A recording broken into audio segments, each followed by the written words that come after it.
Welcome to New Point Now, the place to be for your number one comic discussion. As we look at comic number one issues from the past and present and give you our thoughts on them.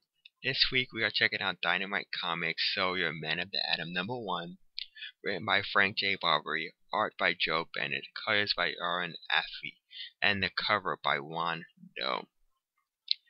Our story kicks off in the progress of a bank robbery. We are seeing this robbery from both inside and outside of the bank, but that is only a framing device so that we can be introduced to our narrator and hero of this story, Sawyer Man of the Atoms. He makes a very exciting and splashy entrance onto the scene, but I was more intrigued by the thoughts surrounding his entrance. We've seen similar superheroes like Firestorm and Dr. Manhattan who have this ability to transform matter in their own unique ways, but we aren't often privy to their thought process and how it works. In this comic, we are able to see the mathematical and scientific formulas that Man of Atoms uses in order to transform matter as he sees fit.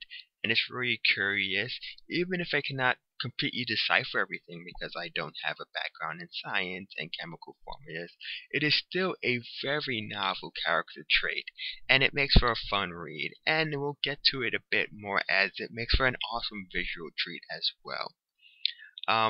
Just when I was thinking that this comic was making the superhero a bit too strong, things start to go a bit south for him as a bunch of formulas start to pop into his head and he's unable to control it.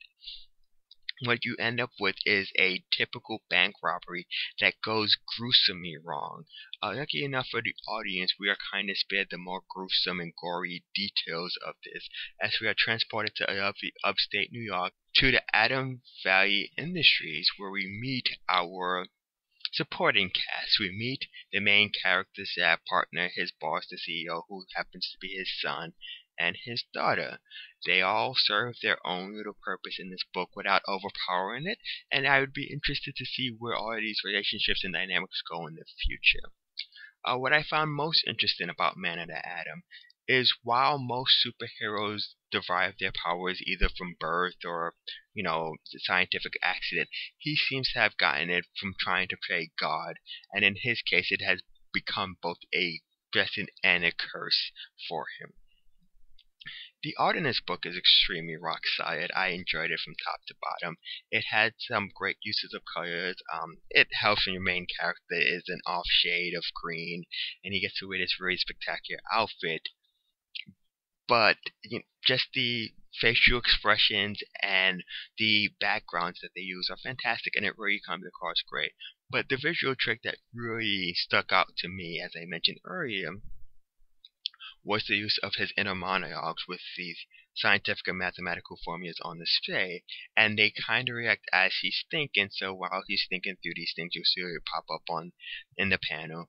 And when they start to overpower him, they also start to overpower the page and the panels.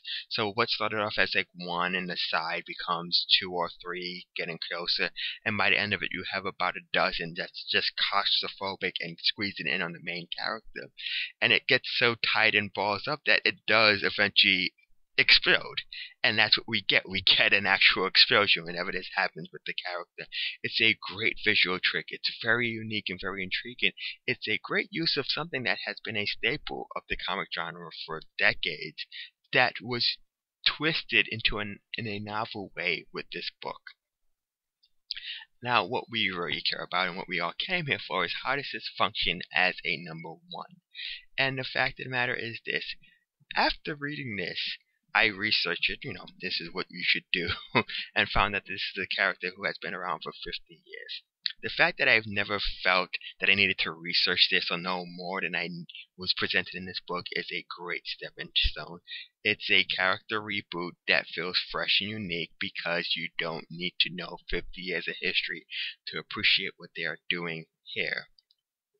Not only that, but the book is perfectly paced for a number one. You get in with some action, You slow down, you get to meet the characters, you get to see the situation. They build up the world, they build up the supporting cast, they end on a nice cliffhanger that makes you curious about what's going to happen next, while still giving you a complete story here. And this is what I expect from a number one. So this comes with the highest recommendation from me. Show on our LV scale, I give this a 7 out of 7 for being engaging, being colorful, and most importantly, being creative. Thank you, and check us out next week.